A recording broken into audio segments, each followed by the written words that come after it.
the wrestling world just celebrated the 28th anniversary of Ron Simmons becoming the first Black World Champion.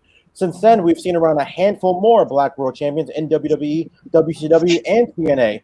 But the record books will always show Ron Simmons as the first when he defeated Big Van Vader. I know it happened when we were all young, but looking back, what impact did that historic moment mean to you guys? Flo? Oh yeah, okay. Well, I was still in my exploring wrestling phase, so probably did not hit me back then in the moment. But when you're watching wrestling as a kid of color, you're not really thinking about race that much. You're kind of like how we all think of Superman as a superhero. And after a while, we get used to characters and tropes. You go, well, why don't these people look like us? So as I got older and I got more aware about the kinds of individuals that were becoming champion, I go, you know what? Were there someone that looked like me that was champion instead of just chasing for it? I was a big Ahmed Johnson fan when I was a kid, and he got around the area, definitely the IC title division. But when I learned about Ron Simmons and what he did back then, in 1992, for context, this wasn't like the 50s or 60s or 70s or 80s. This was 1992. I went, oh my goodness, there actually were people of color that got to the promised land. And that was almost encouraging, if not inspiring. No, absolutely. And I think I was a little bit more aware. My dad, he was always kind of like, he wanted to make sure that there were positive role models that I was looking at, whether it be cartoon or otherwise. And like the 80s and early 90s is when we first saw iterations of that in pop culture. Now, with that being said, I mean, Ron Simmons being the guy, when you think about, obviously, I mean, Bearcat Wright, there were Thunderbolt Patterson, Bobo Brazil, a litany of other, Ernie Ladd, right? A litany of other box office draws in terms of being of the African American descent. But Ron Simmons being the guy, who he defeated, in Big Van Vader. He's a former, football player. He had all the credentials. He looked like, like a bronze version of Hulk Hogan, what the WWF was offering at the time, So with that being said, he checked all the boxes, and I remember I remember my dad, who wasn't a wrestling fan at all, him being really, really enthralled, especially when, I mean, right behind me is a replica of the NWA title, the greatest NWA champion in my money is Harley Race, right? And Harley Race was Vader's basically his manager at the time, saying that, hey, when I was wrestling, a guy like you couldn't even hold my bags, something of that effect. And I was just like, that's when we really became aware of like the magnitude of it. So I remember watching it. I think I was a 7-8-year-old kid, and I had just maybe months before discovered WCW. So it was like, oh, here's this new thing with like Sting and whatever. And then there's somebody that looks like me that's a champion. One of the things that always stood out to me in that video is that moment where Ron Simmons hit that power slam. You see a kid kind of running down the steps, and I'm sure we've all seen it, and he looks like his hero just won the bit, which he did. Like, it probably was his hero. Like, to me, like, that moment just shows how important, that victory was for Ron Simmons. But kind of fast forward to when he came to the WWF as Farouk Assad, were you guys kind of a little disappointed that here is this first Black World Champion, and now they're putting on a helmet on this guy and calling him Farouk Assad even months before the Nation of Domination? What do you think? Oh, so for me, I didn't know it was him when he showed up on Livewire with Sonny, on USA Network, or Sonny and Todd Pettengill. I was like, I didn't know it was him until like into the Nation of Domination, because the Ron Simmons that I knew as world champion had, that handlebar mustache and, that kind of frizzy Jerry curl deal, right? So that Farouk Assad, he looked like a superhero to me. I thought that was the second coming of Max Moon. I didn't know it was him until he joined the Nation, or he started the Nation. And I was like, wait, holy, what? These two are the same?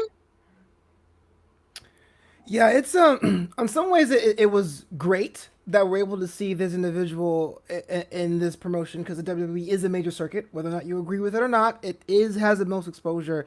But there is a bit of a dark underbelly with that. There's a lot of characters that do get reintroduced once they go to Stanford, and sometimes, especially for mostly minority performers, but in the black performers or wrestlers, you have two options. Either if you're a face or a good guy, you're portrayed as an athlete. You're just an athlete. We're talking Naomi Knight. We're talking Shelton Benjamin. Just wow, what Jason Jordan? What an athlete.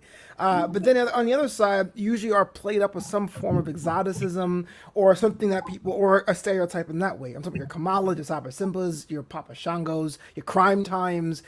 So understanding Farouk Assad as a character for what it was and what the nation became ended up being provocative, but in the wrong hands of the wrong performer. It could have been the death knell of his career, because it would have totally flattened his achievements just in WCW a couple years prior.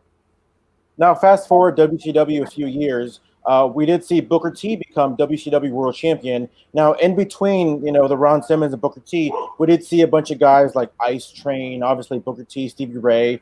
Do you think that Booker T was the next right choice to become, a representative of black people to become a world champion? It's hard to say, because I'm one of the guys that appreciated Booker towards the end of his career. I'm the kind of guy who's like, oh man, going back, I understand Booker now and King Booker even more. But I think Booker in a lot of ways is like the first black champion in his own right, in that it was almost downplayed. It was almost like, here's a guy who was an athlete. It got to be the promised land for just being an athlete. So I have to compare him. I know that gets compared a lot, especially when guys look a certain way or from a certain hometown or a certain style. But I do think Booker T is in a different category when it comes to that.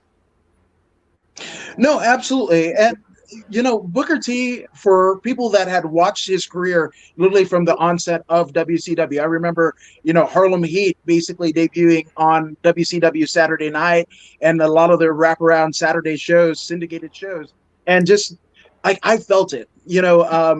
Flo, you mentioned about, the Crime Time later on, Sure. but there's that iconic moment after Kofi Kingston wins the WWF title at WrestleMania, where it's MVP and the dearly departed Shad Gaspard basically crying and embracing. That was my dad and I, essentially, when Booker T won, because he was definitely come up from beneath. And to me, it was even more organic than Goldberg, right? Because, here's a guy that we saw kind of come up through the tag team ranks and what have you, almost a la Shawn Michaels and Bret Hart, right? And through the tag team ranks, his best of 7 series over the TV title, over Benoit. Even when he won the TV title, that was a big thing. That was something that William Regal had held, that Austin had held, that was a big title, and WCW did that. So that was an incredible moment.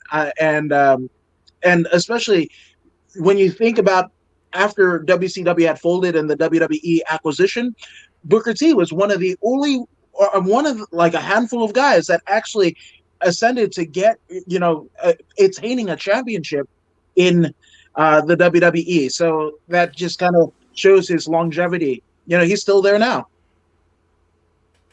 We saw Ron Simmons get inducted into the Hall of Fame not too long ago. How would you guys summarize Ron Simmons' career? Obviously, first black world champion, and now getting into the Hall of Fame. He's more than just a single word, right? Like, we all know that, he's more than just damn. But, how would you guys categorize, or how would you guys summarize Ron Simmons' career overall?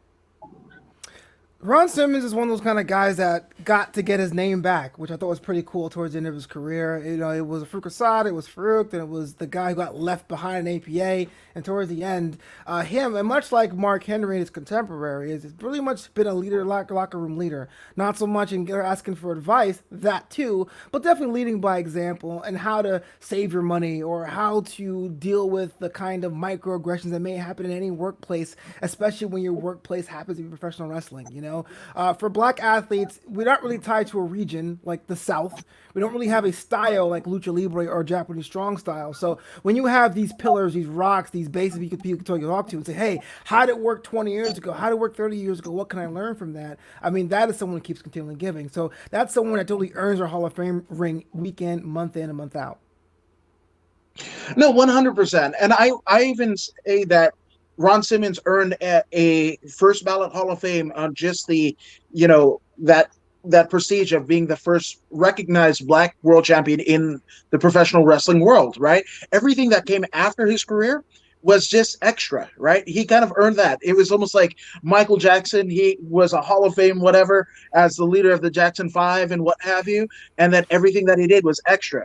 Well, the same thing with Ron Simmons, right? And he continued to show his diversity and versatility as a performer because he showed towards the end of his career more character work than he ever did, when he beat Vader way back in '92. So to me, I just think he's one of the most well-rounded, naturally gifted athletes to ever grace the wrestling world.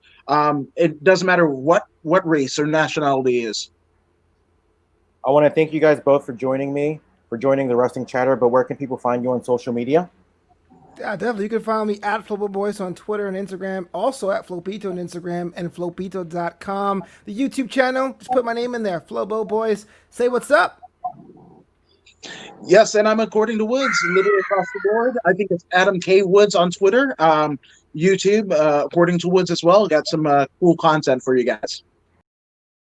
Hey, it's Christy Olson. If you like this video as much as I did, give it a thumbs up and share it with your friends so they can join in the Wrestling Chatter too. And don't forget to subscribe on YouTube and follow the show on Twitter at TW Chatter. See you next time.